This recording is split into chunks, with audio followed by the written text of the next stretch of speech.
son. Where'd you find this? Buckle up, buttercups. It's time to get down to business. Oh, yeah. It's the Totally Legitimate Business Podcast. Totally legit.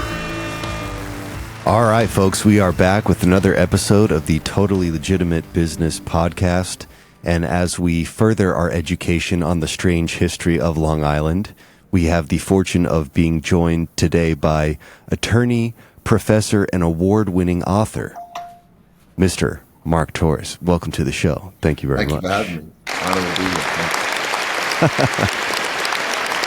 here. Now, we were talking super briefly before we started recording, and I want to make sure again that I give a shout out to Chris Verga here for kind of making this contact.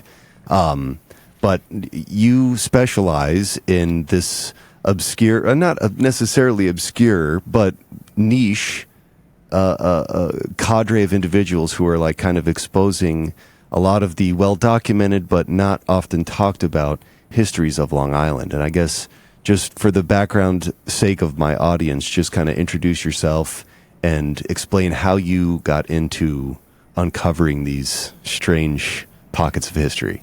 Sure. Thanks again for having me, James. I think niche is the right word. I look for the obscure, the stories that may or may not have been told before, but certainly undertold. Some of them that kind of cry out for justice. I initially began writing fictional books. My first fictional novel is Stirring in the North Fork, way back in 2013. Seems forever now. And when I wrote that book, I included the labor camps out east in Suffolk County. And sure enough, later on, I wanted to revisit that topic, and I did so in the book, my previous book called Long Island Migrant Labor Camps, Dust for Blood. And that book was the first to ever tell the history of the farm labor camps out in Suffolk County, the conditions at the camps for a better part of half a century. And, the first thing that astounded me and drove me and still motivates me is the fact that it's never been told before. And now I followed up that book with my upcoming book, Long Island and the Legacy of Eugenics, Station of Intolerance, which eugenics has been, if you've done basic research, you may have heard it, may have done a little more and delved into it. But what has not been told, at least to the extent that I do so here, is that really eugenics, the headquarters of the eugenics movement was on Long Island at Cold Spring Harbor. And what came from that facility, not only throughout the nation, but throughout the world, was astounding.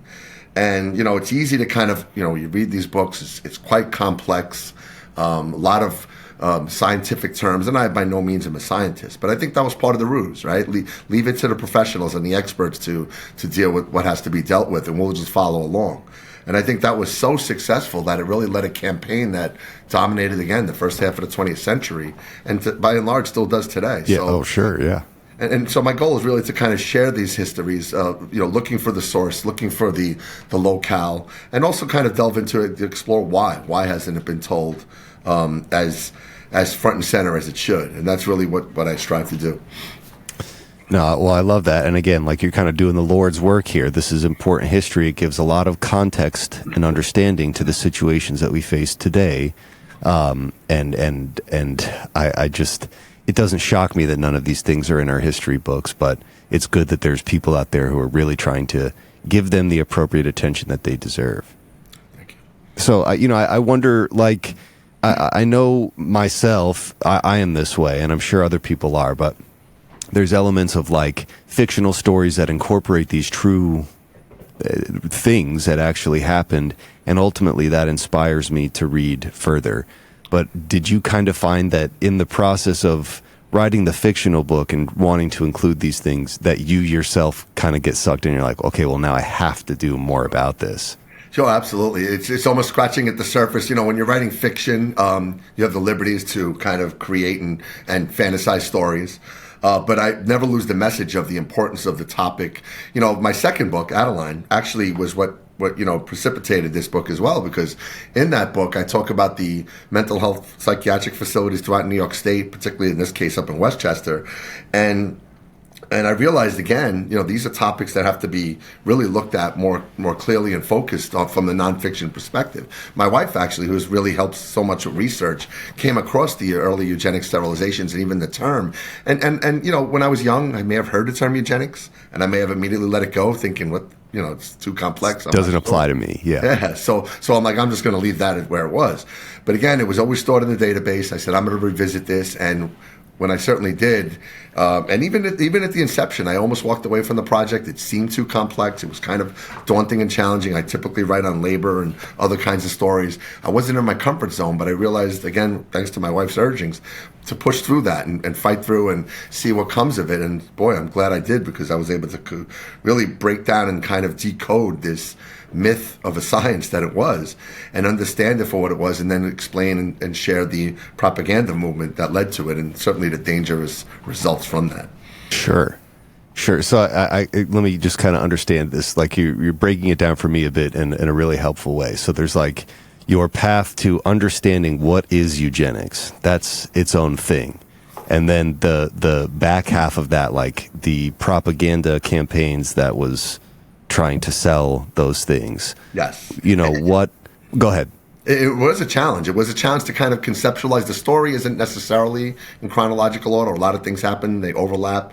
So I really was able to, and that was an art in and of itself, of gathering all the research and then conceptualizing it in a way that can tell the story without losing any of the importance of each subject. So initially it starts off with the seedlings, right? What is eugenics? These theoretical concept that started in England on, can human beings better breed, better societies, better traits equal better people. And it was all initially in concept, and it wasn't original in England, because the ancient Greeks and the Sanskrit texts talk about this. And I think if you asked anyone, hey, wouldn't it be great to have people born without disabilities and deformities, everyone would say, sure, sign me up. That's a great idea. Right. But it's purely aspirational.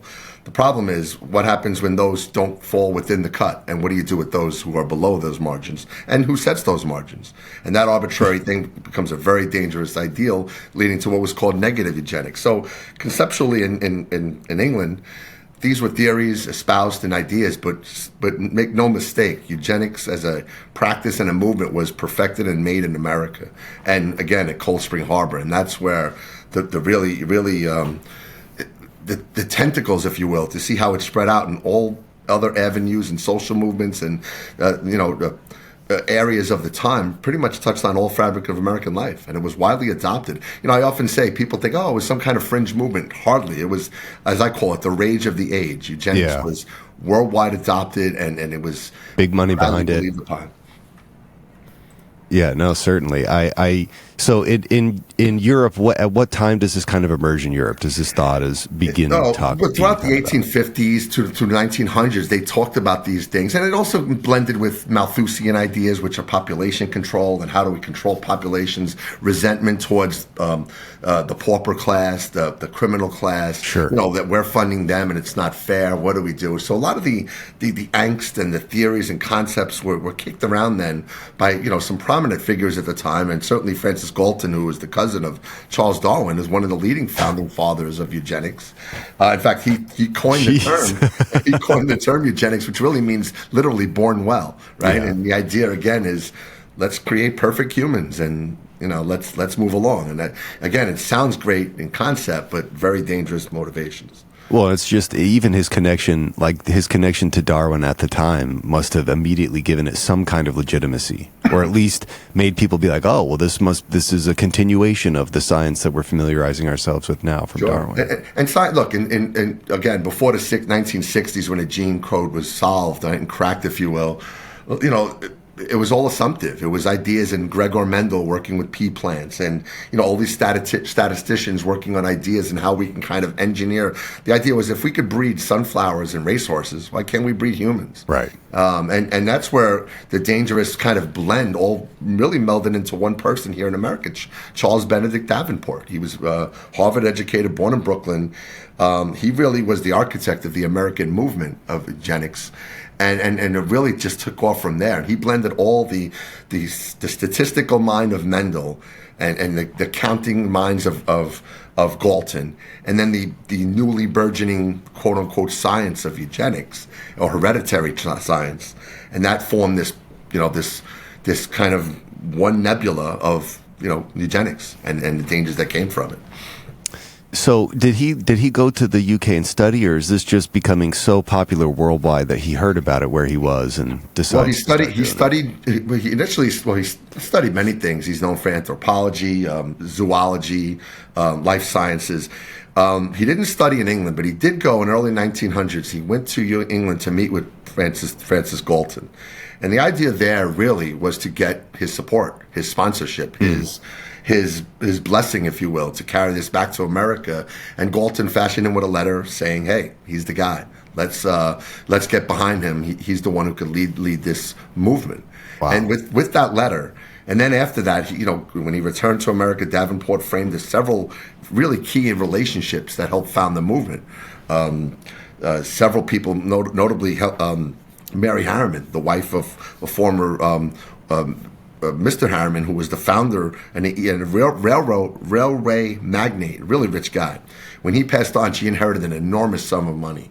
She was one of the early founders on a local level of the eugenic program at Cold Spring Harbor. She donated $300,000 and 80 acres of land, which today would be an enormous amount. It was enormous then. Sure. With that, they founded a eugenics record office, and also came along the Carnegie Institute, who was one of the heaviest funders of the program, along with the Rockefellers and others, who really supplied this and created this station, this bastion of new science at Cold Spring Harbor to study evolution, to study heredity, and understand better the principles of it. All these relationships really built from that, and Davenport really was shrewd in that sense. He was really a scientific man, scientific mind, but he was certainly shrewd and understood that the necessities of building a movement. Sure. Yeah, no, sure. I mean, a large portion of my focus recently has been aerospace and all the developments in aerospace that came from Long Island, early 1900s. I mean, even to today, but. Effectively, my analysis of that is the reason why a lot of that stuff ends up here is because there's just a ton of rich people. There's a bunch of industrialists who want to have planes, so they give money to people to build planes and develop planes and cars, and eugenics, I guess, is just another one of the interests. So as he's building this movement, how long is it before he's got like a facility? Yes.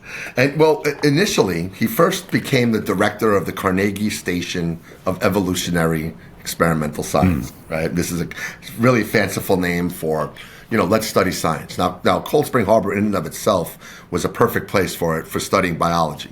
It had it was an ex-whaling port, deep port, a lot of flora, a lot of fauna.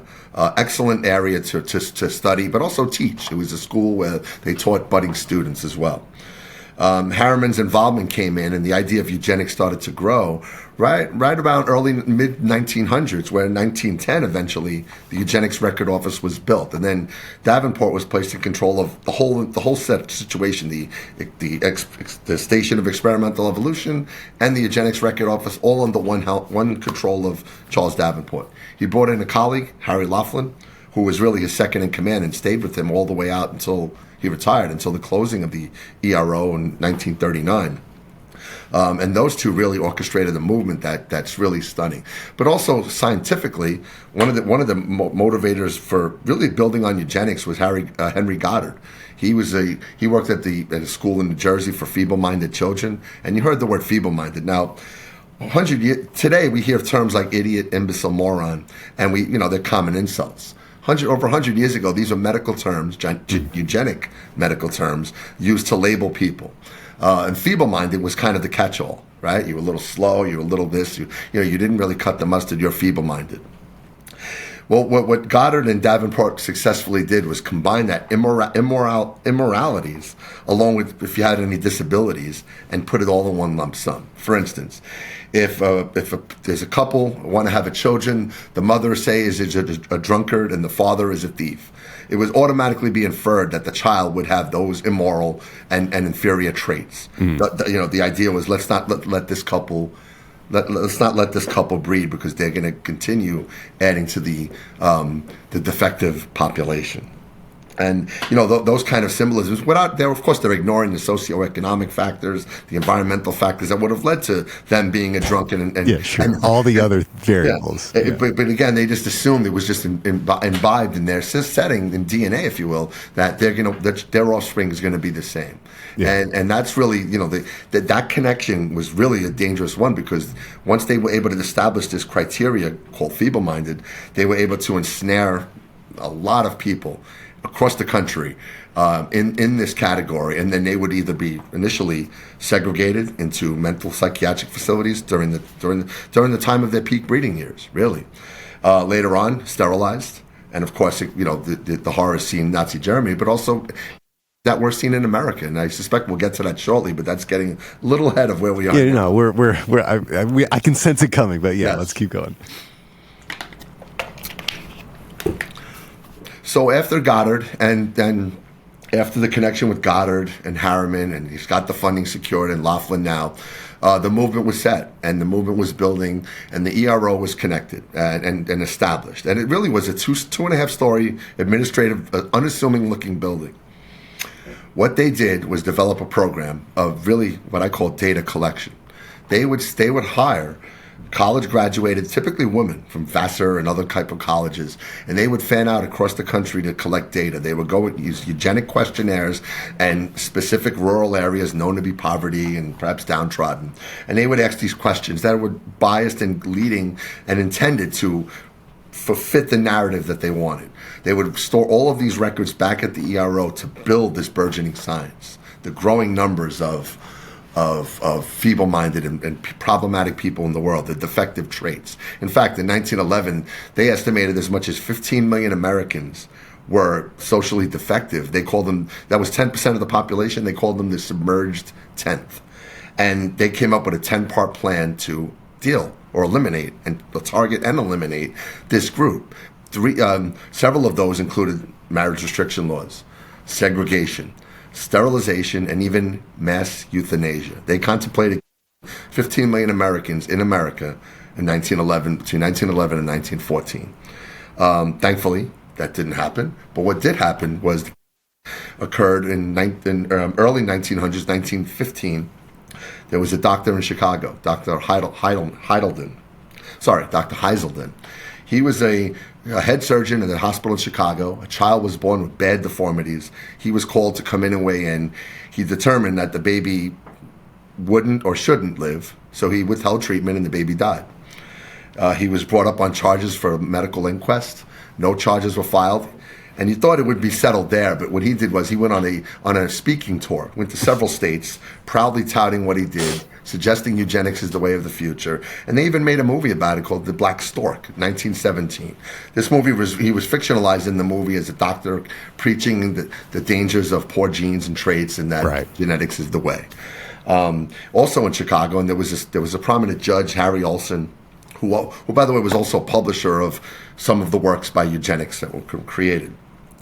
This judge is a federal judge. He sent as many people to this one specific facility in Chicago for feeble-mindedness. And while they were here, these patients were reportedly fed or given milk from cows with tuberculosis. During the winter, they kept the windows open so drafts would come in. During the summer, they leave the screens off so swarming insects are coming in. And the death rate at this facility alone was alarming. There, again, example of in the name of eugenics. But of course, thankfully, it never really took off en masse. But what it did, when you get this kind of rhetoric and beliefs in science and you put that in the hands of the Nazis, well, therein lies the horror. I think at this point I'll share with you that in 1936, this is well late, right prior to Davenport's retirement, Harry Laughlin received an honorary degree from the Heidelberg University in Germany. It was their 550th gala event. He was getting an award for an honorary degree in medicine for his works on eugenics. He got this letter from a man named Carl Schneider, who was the dean at the time. And he couldn't go to the event, but he proudly accepted it, and I had the correspondence listed in the book. And it's alarming when you see the postcards with the Nazi swastika in the top right? Yeah.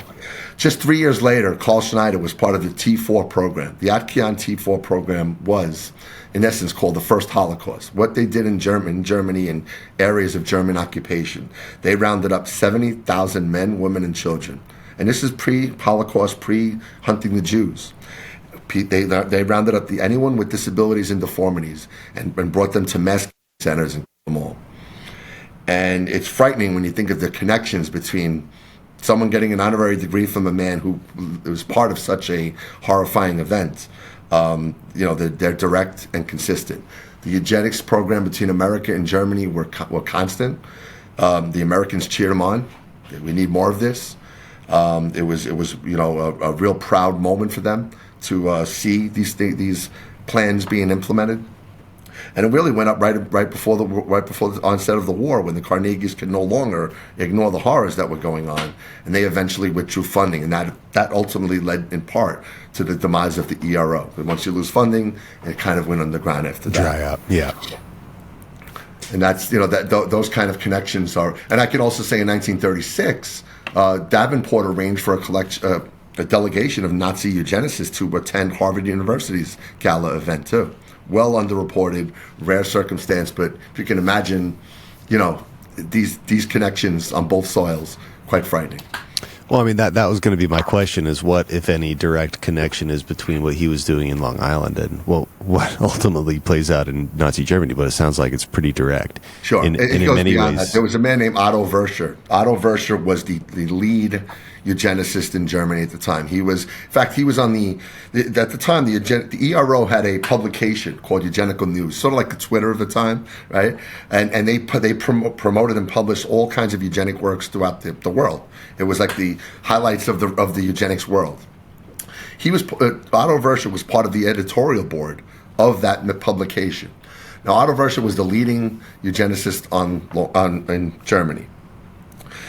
He started experimenting on twins, but in his early setting, it was kind of just more theoretical, more concepts, and he wanted to actually do more aggressive testing. So in 1939, he dispatched a young assistant to go work over at Auschwitz. That young assistant was named Joseph Mengele. We all heard of him, the angel of death. And what Mengele did in the name of science, eugenics, was horrific. Torturous to babies, twins, men, women. It was horrifying events. Again, all listed in the name of quote unquote science. They would chop off body parts and return them back in boxes saying urgent war materials, scientific study needed, things of that nature, and that cover, if you will. You put these ideas and dangerous settings in the hands of these kind of people. The world would soon see the horrors that would come. Yeah, I think that's always been like the scariest part to me. Definitely all the dark stuff the Nazis are getting into, but even more so, the stuff that America gets into after the war. Like again, a lot of the stuff that I've been looking up recently has kind of been that same blatant disregard for safety or reason when it comes to scientific advancements, like nuclear on Long Island. There's a ton of rampant, strange nuclear experimentation that was just being done, and it's like, well, whatever happens is what happens. The people around it are just, stuck into it. Yeah. But it's always so scary to me, because it's like, I'm a person who likes science, who wants to see science evolve. I understand that strange things have to happen for us to advance in science, but there's a line where it starts to seem more sadistic than it does beneficial to the public. Yeah. And I'm wondering, like, what, if any, obviously the Carnegies at some point are like, this is where I have to pow out. Yeah. But I can't help but think there are a ton of other industrialists, maybe even beyond the Long Island area, who were still interested in this stuff happening. And, how does it Right. How does it extend from here by way of that information and mindset, proliferating out into the world? Well, let me just actually back it up a bit, right? Yeah, go ahead. You think about eugenics, obviously science, the medical fields. But as I said earlier, it was the rage of the age. Eugenics was taught in this country over 300 colleges, including Harvard, Yale, NYU's. It was preached in popular culture. They had movies, commercials. They had fit or family contests in the Midwest where families would dress up and show up and proudly win and vie for the contest of the best, most perfect families. They were popularized in religion. They were popularized in all walks of political life. For example, the eugenicists were highly effective, or in fact, pivotally effective, in the 1924 passage of the Anti-Immigration Act. That severely limited people from other countries coming into the U.S., including the Otto Franks, the Frank family. What it did was, Harry Laughlin here was pivotal. He was enlisted as a eugenic expert, and they were able to set him up to go before Congress, and he was able to have access to all these records throughout the country. And he created these charts and graphs and all this dangerous propaganda that really eliminated the need of the immigration into this country down to at least 3%. Startling numbers. And then we talk about, and I suppose we will talk about, the judicial system. Supreme Court case, 1927, Carrie Buck v. Bell. 19-year-old Carrie Buck was living in Virginia at the time. She had a child out of wedlock. The family, she was a foster child. She had a child out of wedlock. The family was outraged. They had her committed to an institution for feeble-mindedness, alleging she was feeble-minded, and they say her mother was already feeble-minded. Eugenicists, in this case, Harry Laughlin as well as Davenport, got involved, and they helped orchestrate a lowercase setting that determined that Carrie Buck is feeble-minded and she should be sterilized against her will. Now, before that, there were about 3,000 eugenic sterilizations throughout the country. Some of them here in New York. Half of the states had eugenic sterilization laws. Wow. But they were challenged largely on the constitutional grounds, and many of them were being struck. So these eugenicists really wanted a test case. We needed a case that could bring up to the high court and withstand scrutiny and get the decision we want. And that was the Carrie Buck case.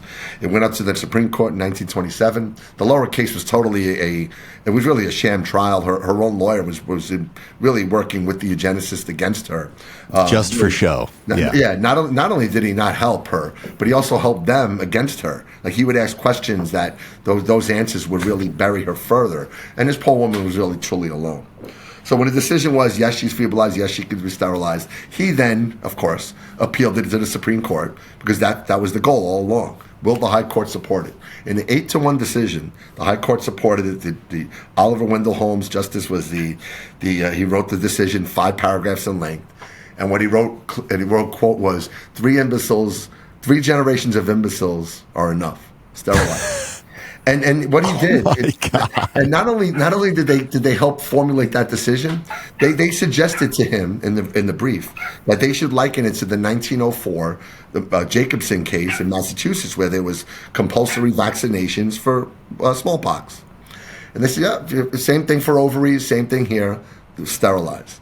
And in the wake of that decision, 70,000 sterilizations took place in this country, right? I mean, on the way up. Again, it was a little low, but during World War II, and it kind of picked up again in places like North Carolina, California, Virginia, and Puerto Rico. And that's what the eugenicists did, right? They targeted these areas of captive populations, psychiatric facilities, prisons, the Coney Island freak shows. Anywhere where they can go and say, look, you see what we're talking about? This is why we need eugenics. Look at these people; they're destined to bring down what our perfect race was meant to be. Also it tapped into many other movements of the time, particularly xenophobic, the anti-immigration movement. Sure. Over 100 years ago, Charles Davenport wrote to a colleague named Madison Grant, who was, by the way, a notorious racist who helped find the Bronx Zoo, and he wrote this quote in a letter. Can we build a wall high enough to keep out these cheaper races? And when you think about that quote for one moment, you think about today's political rhetoric, you see the parallels. And I for one, am frightened by it, because studying this history and knowing the dangers, and hearing lines like poisoning the blood of a nation, I know exactly what that's couched in, and it's frightening.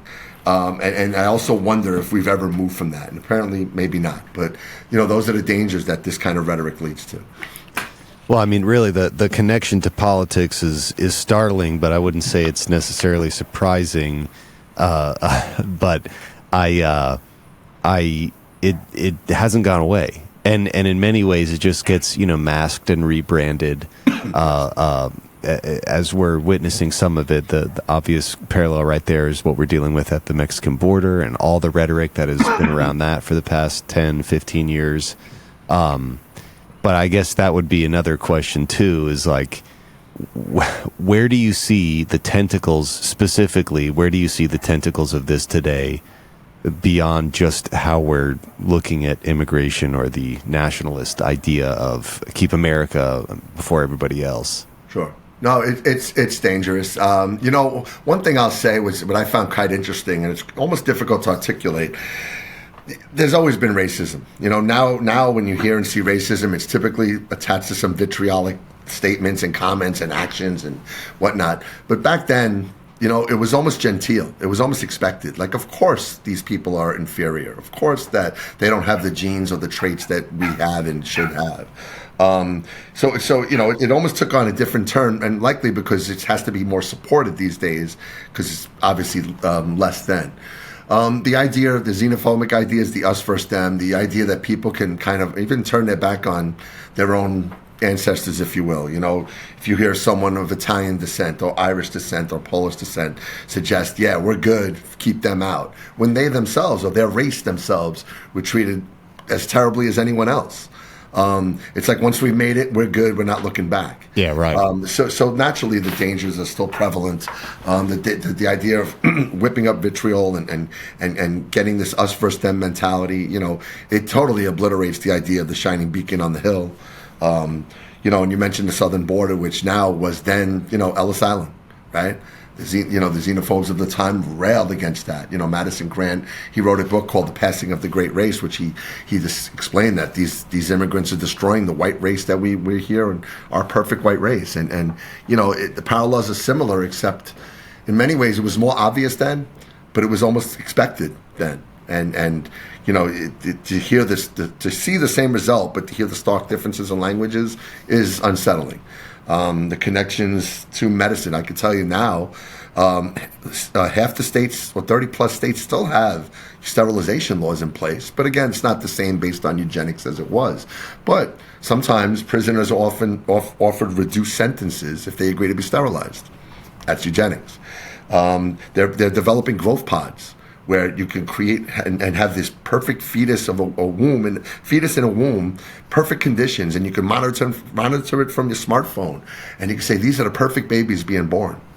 You could argue that's eugenics. Technology, the advancements in Denmark, they're having euthanasia is now the law. People are allowed to under strict conditions, but again, the dangerous slippery slope of these things, it can turn from simple beginnings to something of an explosion in a heartbeat. And that's the risk we always have, the idea of the hypocrisy of I'm good, therefore everyone else is not. Harry Laughlin spent his life as a eugenicist rooting out epilepsy. Later on, it was discovered he himself had epilepsy.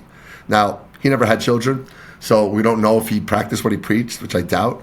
But, it just shows the hypocrisy. Adolf Hitler himself, he had said that if his mom was given the questionnaire, the eugenic questionnaire that others were given, he was pretty sure he wouldn't have been born, meaning she would have been sterilized. Yeah. So again, the hypocrisy to overlook what you know or should know is wrong, to accept that as long as you're on the positive side of that line, that's just a dangerous thing, and it's a constant throughout our time.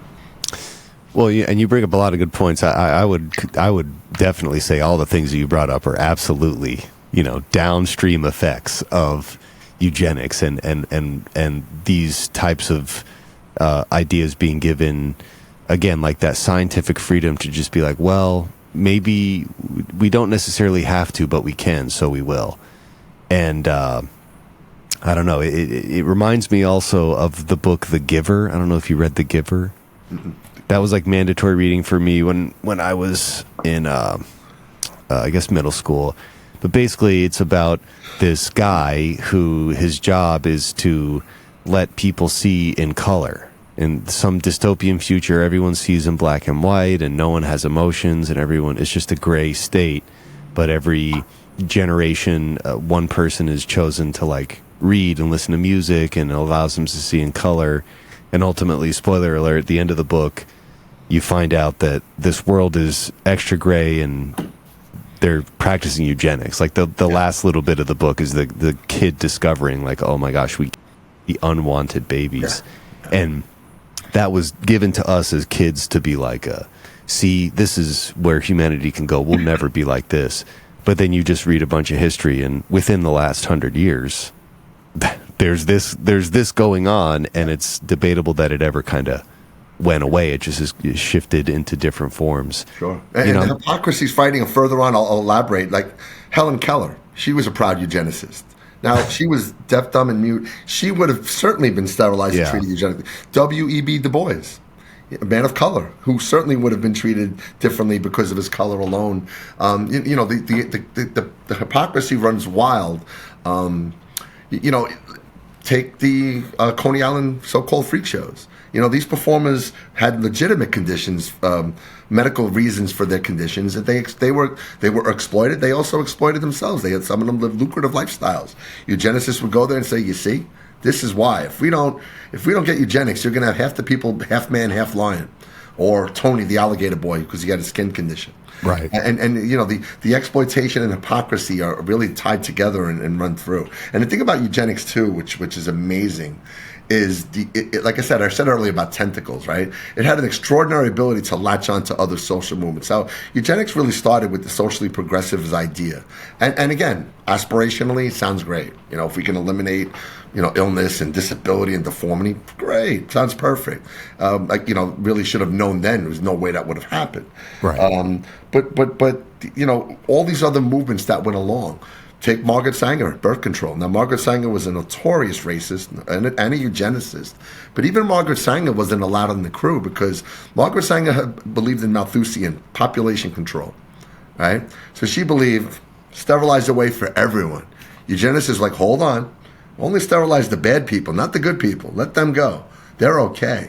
And really, that distinction really kept her out of, marginalized from the main movement because of that. You think of all the other movements of the time. They just. And I'm actually doing some research now. Find out on the labor movement, which me being a land of labor, and eugenicists had influence in the minimum wage. I'm still trying to articulate and understand what the angles were there. But again, everything was an angle, and that was the point. Let's really make America the perfect society we've meant to be by getting rid of the undesirables. Yeah, it is kind of astonishing hearing those people being eugenicists themselves, and it always makes me. I mean, I definitely wonder about this with society now in so many ways. But like the propaganda, are these folks that would have gone with the most extreme applications of this science, or do you think it was like the propaganda and influence of under the auspices of like high, fresh, new, exciting science?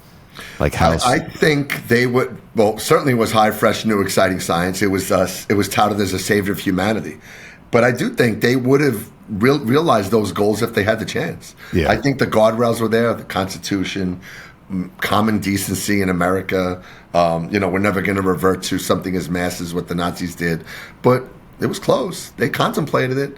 They had these ideas and talked about people. In fact, in 1929, Charles Davenport led a delegation in Italy, in Rome, the oldest city in the world, playing gods, right? All the eugenic leaders from the world were there.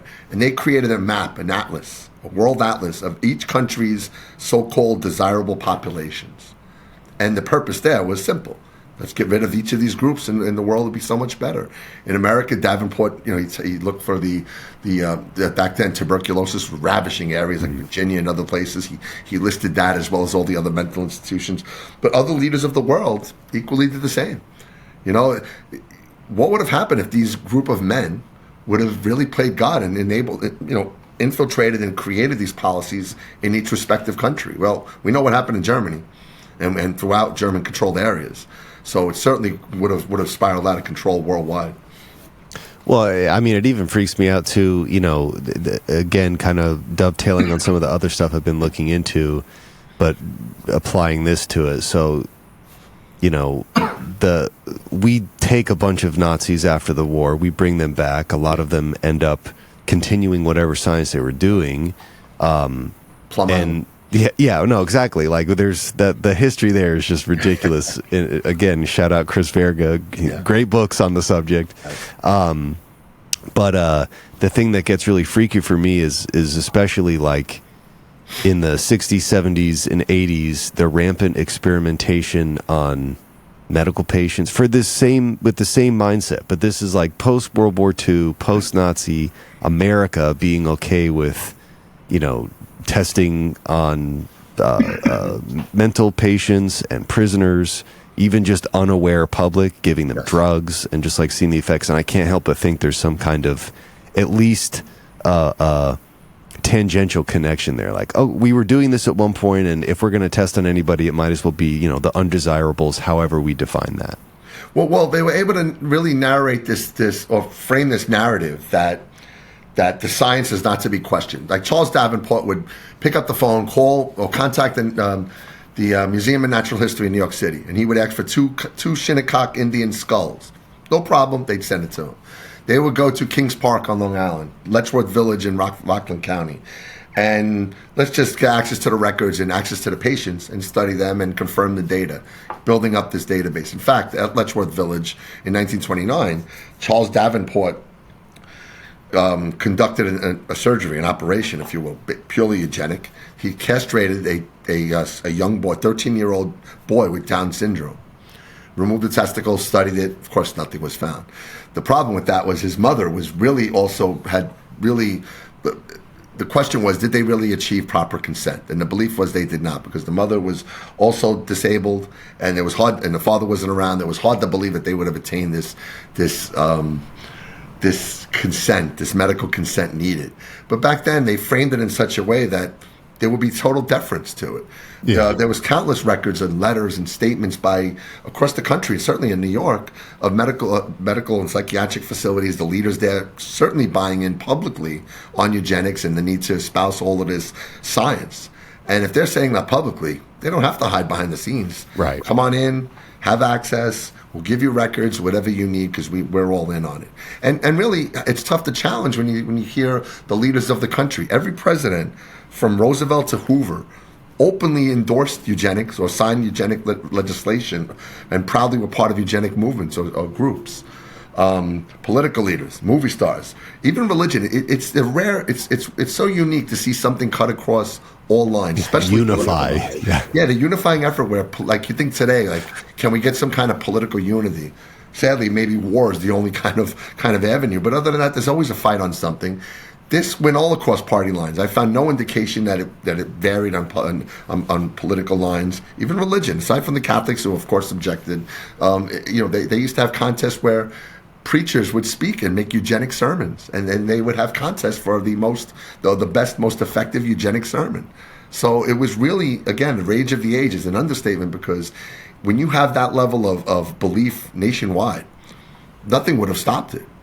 And I guess the only question then is, if they were right? What if they were right on their theories and assumptions? Of course, hindsight, thankfully, they were not. But sadly, they treated it, the country and the world treated it as if they were right, and they had carte blanche. Yeah, it's really just wild to me, and especially the Nazi connection like that. I don't think that can be overstated, really, especially when I look into the history of Long Island and find dense documentation of Nazi espionage, not only relating to military industry, but like places like Camp Siegfried, like huge Nazi sentiment. I don't know. For me, it's, how I was taught in school is that those were ideas that came specifically from Germany. Absolutely. They were the only ones. But then the older I got and the more I found out, the more I realized that's not the case. But thinking for a moment that maybe what was going on here inspired that. Sure. It's really not so far out there for me to assume that when we take a lot of those guys back here, they're just they were still okay with it. And granted, I'm sure they weren't boasting about it like they were in the early 1900s, but I can't help but feel like some of that stuff continued on. Yeah. The parallels of inspiration are, for instance, we have all heard of the Nazis, the Aryan nation, the perfect race. they borrowed that, or really got that, from Madison Grant's idea of the Nordic race, which were both fictional. There was no Nordic race, right? But Nordic race was the idea that in these parts of Europe, mostly white, mostly affluent, had the best genes untouched, that those are the ideals that would make America the whitest, the purest, and the best. Take that and look at the Nazis later on. Say, well, of course, the Aryans and the best and the purest and the white, even though none of them really personally fit those models as well. Right. Goebbels was overweight. All these guys that they would, again, the hypocrisy rings true. So again, the parallels of influence go through, and I've reviewed and researched countless documents of especially with Eugenical News, proudly touting what the Germans are doing. There was one new law that really, they called it Hitler's cut. It was a widespread sterilization program in Germany. This is all predates the Holocaust and the war even. These ideals of purifying race, and they had a term for it called race hygiene. Right? That's race hygiene. Let's purify our race. That is absolutely wild. I don't know. This stuff. It doesn't really shock me the more I learn about it, but also the more I learn, the less I know. And I'm wondering, like, what elements of this story hurt your brain? Like, what were the points that you got to where it's like, I need a day to think about this? There's so many. Many of them I've already discussed. Sure. I think just the casual cruelty, the indifference to any idea, and intolerance, really, of any notion of anyone deserving a break, a rationale for why they may be where there is. The belief. I guess in many ways, it's one hand the intolerance and the cruelty. But on the other hand, it was the effectiveness of the movement, the opportunistic tones and way they operated that made it a legitimate household word. And the yielding by many in the government. The only ones who actually who pushed back on them was the Census Bureau. Thank God for that, because they would have had access to everyone in the country, and they already had a pretty good database themselves. But other than that, few people pushed back, few departments pushed back. The access and the development of the metamorphosis of this idea started in England and way back to the Greeks and Sanskrits to a staunch eugenic American movement that dominated the day.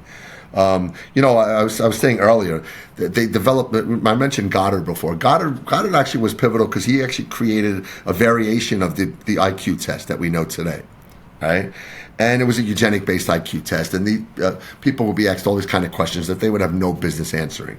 So they gave an IQ test to the U.S. military right after World War I.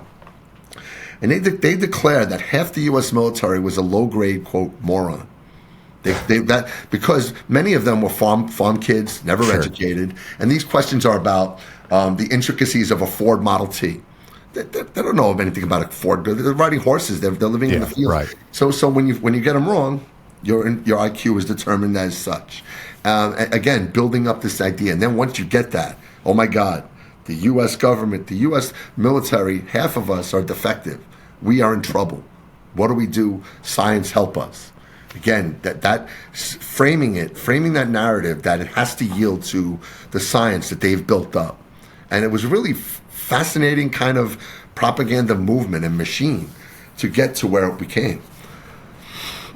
You mentioned the Census Bureau. I'm interested. Who were the other most vocal or outspoken opponents to the idea of eugenics? There were some outspoken critics in England, primarily.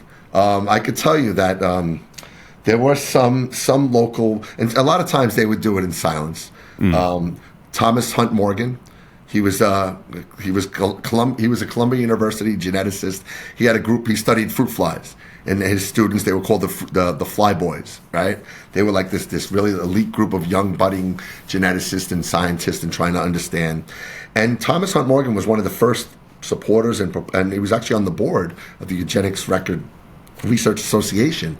But he started to realize, wait a minute, I can't. And fruit flies really, they reproduce every 10 days. They could see the cycle. They could do it, but it's a lot harder to study human beings over a long lifespan, right? Sure. So they said he realized this isn't as easy as we're making it seem to be. Something's wrong here. So he quietly stepped off. He had his name removed from the correspondence, and he backed away. Even Henry Goddard later on regretted his role in eugenics, realizing it was wrong and never saying it. So even those critics, if you will, they came way too late and way too silent. They never really spoke out, and it really, but for the onset of World War II and the horrors going on, I wonder how long it would have taken until ultimately, genetics was really, the gene code was solved, how long eugenics would have prospered. I based on similar situations in history, it probably would have thrived. Yeah. And again, like, as you're talking about the parallels to today, like where the tentacles reach to today, that's hurting my brain a little bit, because it's like hard to ignore the path to that mindset. And it's Long Island especially too. Like, Long Island has a huge history of the Klan. We were talking before about Nazis. Like, even in just a metaphoric sense, these ideas being out there, they go so much further than just it's so funny how ideas go from this altruistic pursuit to small groups of radicalized individuals willing to do anything to get their way. So I guess my other question there is, like, where are the other instances in the world that you're aware of? Like, has this in any way connected to, like, China's desire for population control, or did that come out of a completely separate bubble? Yeah, in my research, I found nothing on China, but I could tell you that Canada, Switzerland, oh wow, Denmark, certainly Germany, a lot of European countries that not only bought in but had multiple eugenic sterilizations. They believed in it, they espoused it. And, Switzerland, the old neutral friend country, right? Mm. They were in on it. And a lot of in the book, I have a specific chapter called Global Reach, and it has a map of all of these different charts spewing out where different countries that eugenics was brought in on. And that's where Eugenic News was helpful for them, because they would take these reports from these other countries, put them in a pamphlet, and then issue them back out to the world. Hey, they're doing this here in Switzerland, and look what they're doing in Canada. And, and it was, again, it was that growing movement of the time. All the trappings of science on a global front, and it became that perfect storm. Oh my gosh. It's an intense legacy for sure. And it's definitely something that people, I find, are, like, still really uneasy or uncomfortable talking about.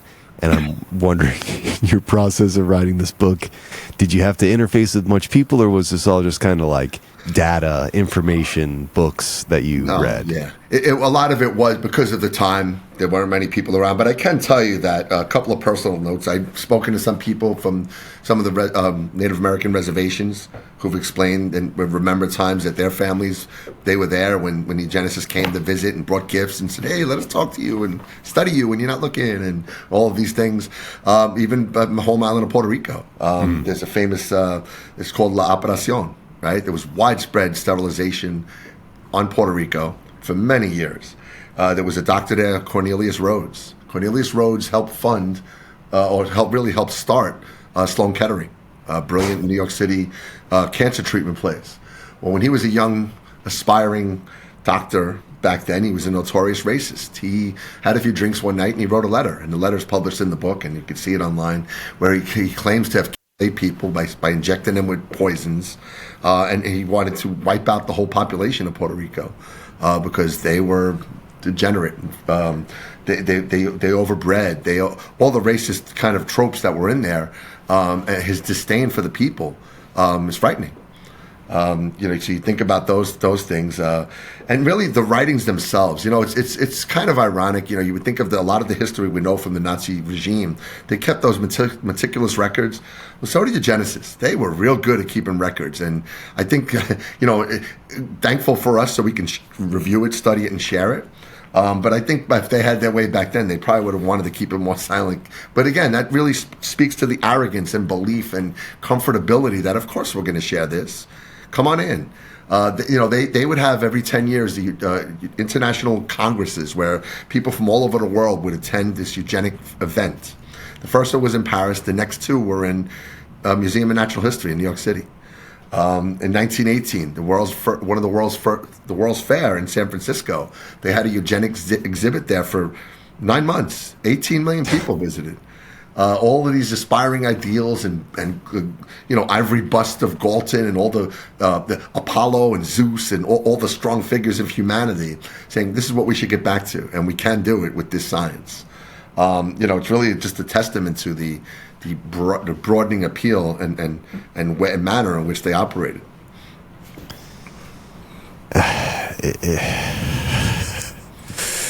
Man, there's some stuff that like makes my brain hurt, but this one is extra difficult because, again, scale. I think that's what up in my whole life looking into these topics, I always seem to underestimate the scale. And the scale with this one seems just far larger than I think there's many things that we have to reconcile with from our past. Like, we have to talk about this stuff. And if we don't, it's not just that we're doomed to repeat it, but it's more like it'll get worse. If we don't constantly go back and look how terrible things were 100 years ago, what they were doing 100 years ago, we're not going to realize how terrible certain things we're doing now are, and it's gonna inch that much closer to that horrible scenario that nobody really wants. Yeah. The hypocrisy aspect of it is really stunning to me. And again, even with like doctors being they take a Hippocratic oath, do no harm. Yes. Like they swear that is what they're going to practice in their whole profession. But then with a little bit of pseudoscience, they're just like, well, this I am doing no harm by this person. Sure. Or I don't know. It's just Harry Laughlin himself, who was an epileptic, who really made it a part of his living to hunt down epileptics for elimination. The doctors you mentioned, the Hippocratic Oath was completely obliterated. And the irony is that it was couched in this utopian ideal. And of course, nobody would object to say, hey, wouldn't it be great if we had a way to prevent illness, prevent deformity and disability? Of course. Now, who would object to that? No one. That's called positive eugenics. The problem is the dangers of utopias. What happens when you fall below the cut? And who sets that line? Right. And that's where negative eugenics came. And that's by and far and large what dominated this era. I don't really prefer the distinction, other than to say it was an aspirational idea for humanity to root out illness. Great, sounds good. But I don't think it's separate and apart, because it clearly got subsumed and taken over by the negative aspects, which really, at the end of the day, it wasn't a science. It was a social philosophy. Yeah. And it was rooted in intolerance and racism, classism, and xenophobia, and all the negative aspects that society that sadly still ring true today. It's just that was the science of the method, if you will, of the day, and it was a strong one and it was a long one. We're talking, from the inception up to the war, better parts of almost 40 years, but even longer lasting through the legacies that went out. It wasn't until in early 2020s, I believe, that some of these states, North Carolina, Virginia, and California, passed reparation laws to pay victims of relatives of victims of the eugenic sterilization program. Of course, by then there weren't many left. There was something, and the hagglings just to get that was something. I think it was in 2020, in the middle of a summer, one random day in June, the president, Eric Isaacs, of the Carnegie Institute, issued an apology for eugenics, not anonymously, but in the stroke of night, put it on the website. Hey, what we did was terrible. We acknowledge it. We regret it. Never had a public formal press conference. Never had it. Obviously an apology's there, but far too little and far too late to fix the wrongs that it reaped. And that's, it was an unstoppable force then. And the more I talk of it, the more I think about the research, and I have plenty of lectures scheduled. It frightens me, the scope, and you said the scale of this is quite dramatic. And it really takes a lot of time to contemplate that, where we were. And that's why the importance of this book, to kind of put it back to its roots, its origins, and kind of decode this fake science, and also understand how they propagandized it. I'm interested too in like as you were doing research for this book, do you think there's any area of the story that would warrant like another book or just even your own personal further exploration into the subject? Yeah, well, I'm a adjunct professor at Hofstra, and I teach some courses primarily in labor studies. And I'm trying to kind of formulate and look into more of the aspects of remember what I said, the tentacles of movements, and how the labor movement ran parallel or different or similar with the eugenics movement. But also on a bigger scale, I am contemplating, actually started writing a screenplay for a biopic on Davenport, something I have a kind of a pet project now, but knowing me, I'll continue working until I can get it done and then hopefully have it produced, because the idea of sharing this on the big screen is important. I think words are words and books are books, but people need to see and feel what really happened here. And I think that the moving image, I mean, eugenicists exploited that themselves. From books like The Black Stork and Harry Laughlin, there was a eugenic German Nazi film called Erkbank. Right? It was translated from Germany, and he borrowed this film. It was like a 2-reel set, and he loaned it to high schools in New York and New Jersey and other areas, and welfare workers in certain spots. He, again, promoting this whole eugenic, and this is in 1937. So the moving film certainly has and will always have that capturing image. It makes you think and watch and feel everything that goes on. And I really feel that this is a story here that's right for that, and I hope to capture it and share it. No, absolutely. It is a great idea. I mean, as you're saying that, it immediately reminds me, there's a movie called Colonia Dignidad. Emma Watson came out a couple years ago, but it's basically about when the Nazis that escaped Germany went to South America, they basically built concentration training camps. Oh. And it was like German communities of the people that came over, but they would also teach the local military how to conduct a Nazi interrogation, but they were just interrogating Germans that belonged to the community. Very strange story. But the only reason I found out about that was this movie. I was like, this movie is based on real events? What the hell real events are they talking about? And then, there's this whole thread of, again, not completely obscured history, stuff that you can easily find, but it's just not necessarily being put out there. But that's why what you're doing is so important. And there's, the question of justice is so random, right? Like, for instance, Mengele, Otto Verscha, they escaped justice. They weren't sentenced, but Karl Brandt, others like him, medical doctors were. And the irony of that was when they were brought up to trial in Nuremberg, and they pled their defense, they cited, of course, they're going to cite everything we did in the name of science, but it wasn't just that. They cited the Buck v. Pell U.S. decision. They cited the Americans' eugenic program.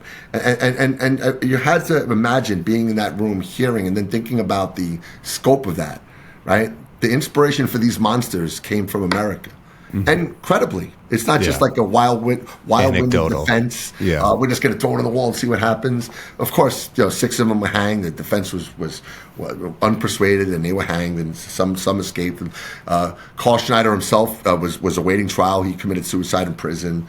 What is justice for something that really persists throughout time? The far-reaching legacy of eugenics, it was dangerous then, it's dangerous today. And all it did was go underground for a while and then maybe be rebranded in a different name or shape. But the risks and the dangers are still there. And you talked about this earlier, where if we don't learn from this, it's not just enough, we may repeat it, but it will get worse. And you're right. What will be the new wave of science or other movement to convince people to just throw caution to the wind and trust the experts and then let them do what they do? That's the danger. Well, it cracks me up too, because when I'm talking to people about these subjects, I'm like, in particular with like the nuclear stuff, it's not that a lot of those things, they're not necessarily trying to do harm, but the idea that it's going to be put on a bomb. They're trying to advance science from like a scientific perspective, but what's downstream from that? And even with less sinister forms of research, aerospace. All right, we want to learn how to have our planes have no radar so that they can spy better. We want to develop a jet over a propeller engine. Like those are things that they provide a great good, but somewhere in some bunker, somebody was thinking of some sinister way to kind of cook this up. Well, But the eugenics stuff is like sinister from the gate. Sure. So like where it goes from there is like very bad, very fast in comparison to others. it had the unique ability to again infiltrate all these different movements. But we talk about the future. Think about space exploration, right? We're destroying our planet. We may have to live somewhere else. Who do you think is going to get to go on the first few rides, right? And who's going to be left behind? Right. You can clearly see how that would play out. Same thing with any other types of treatments or environmental crises around the world. Sure. Who's going to get helped? Who's not? Who's going to get left behind? When you hear people like Carl Schwab talk about useless eaters and other things, the dangers there are still relevant. That you have the very few in upper echelon, and then it starts going downhill, but very slowly and very ethnically. Well, yeah, I mean, you mentioned Klaus Schwab, but then there's also like tons of members of the royal family, like well documented over the past 100 years, being super outspoken about their ideal about eugenics, and billionaires and industrialists from all over the world, kind of like having this. It's the same fear. It's like the same narrow-minded fear that Henry Ford had. It's the same narrow-minded fear that any of the industrialists of the early 1900s had, except with much scarier resources at their disposal now. And the irony of that is they relied on the so-called cheaper working class to build their wealth into what they are, right? So it was their tool until they realized we don't want the tool to become more than a tool, and then it's a danger and a risk and a threat. Exactly. Yeah, it's very weird. There's like this joke in the conspiracy realm where the billionaires are waiting to completely melt down society until they develop like autonomous humanoid robots. Sure. But yeah, that's always been like a joke for me, is like they built their fortune on the backs of people that they would now want to euthanize, like just completely consume them for everything they are and churn them like some kind of big meat grinder. And things have gotten better, of course, labor unions and other types of laws to kind of benefit an individual in comparison to a corporation. But by and large, it's the same kind of formula, just churn them in. And couched in the ultimate hypocrisy. And that seems to be the constant theme throughout all of these topics, sadly. Well, I want to be mindful of your time too, because I know you said you had some other things to do today, but I want to cover at least when the book's going to get released. Yes. And I want you to make for sure a point of telling people where to check out all of the rest of your work, as well as this book. Thank you. So the book will be released a week from tomorrow, January 21st, 2025. It'll be available on History Press, Amazon, Barnes & Noble. They tell me wherever it's sold. I've been doing a lot of promos for the book, and obviously with good reason. I have numerous lectures lined up, and you can check out my website, marktorresauthor.com. And on that website, I have lined up some events, also for some pages on my other books, other works that are there. And you can feel free to share and look through that. And I look forward. Again, one of the big takeaways of my newest work, between this and my last work, is when I have these events, I don't call them book talks. Typical author book talks. Hey, I wrote this book because so and so, and I'm from here and there. I consider them teachable moments, and maybe more than a moment, right? They're teachable, important lectures, and I create these PowerPoint presentations to explain and break down, and in this case, decode the science of eugenics and explain the movements. My hope is that people, when they leave, they learn a lot more than when they got in, and that's important. And then I hope to inspire further learnings. And often we find that even through discussions and questions from the crowd, the audience, where other questions inspire further learnings and thoughts and analytics and things that I may not have seen and they may not have seen. And to me, that's the greatest important. The value of this is to teach this more than anything else. So I really appreciate the opportunity to be on. Well, I couldn't agree more. I feel like the real growth occurs in the uncomfortable conversations, and everyone benefits from it. The more uncomfortable the thing is to talk about, in my experience, the more requirement it is that we regularly talk about it. Absolutely. So again, I really love what you're doing here. You're now amongst a whole, again, awesome cadre of people who are trying to bring this oft forgotten portion of Long Island history out into the public, and it's an important thing, especially right now. You know, a lot of people think about, we talk about the stuff from 100 years ago, it doesn't apply today, but as we've covered, there's so many parallels. There's so many direct influences. Understanding the history gives us context and an ability to shift the future. I guess that's my last question. You kind of covered it in your talking about your work and stuff, but what is the thing that you want people to take away from any of your works, but in specific this eugenics book? Well, my goal is to be unabashed by researching thoroughly and sharing important history, to learn from it. I don't put my work out there to persuade people one way or another. That's not my job. My job is to put the platform out there for the readers to determine, as they wish, what they wish to take from it. And you know, the last thing I'd want to do is have my work lost in controversy, but I'm not afraid to bring up issues that raise controversy. So I'm certainly motivated by that going forward. Yeah, love that. That's in a similar way. That's exactly why I do the thing that I do here with this show and curate the people that I do. So it's great to be kind of aligned in that vision. Ladies and gentlemen, Mark Torres, thank you again for joining us on the show. I'm going to have all the links, your website and books in the description. So folks, please go check those out. And this book will be out 21st of January, 2025. This has been the Totally Legitimate Business Podcast. Thank you, everyone, for joining, and we'll catch you on the next one. This has been the Totally Legitimate Business Podcast. The end. With your host, James Oliva. Executive producers, Clint G and James Oliva. That's obnoxious. Sound design, mix, and master by James Oliva. Literally no one cares. For more Totally Legitimate Business, subscribe to our YouTube channel at Totally Legitimate Business or add us on TikTok at TLBpod. When will this end? Thank you for listening. Now get back to work. Move it along, buddy.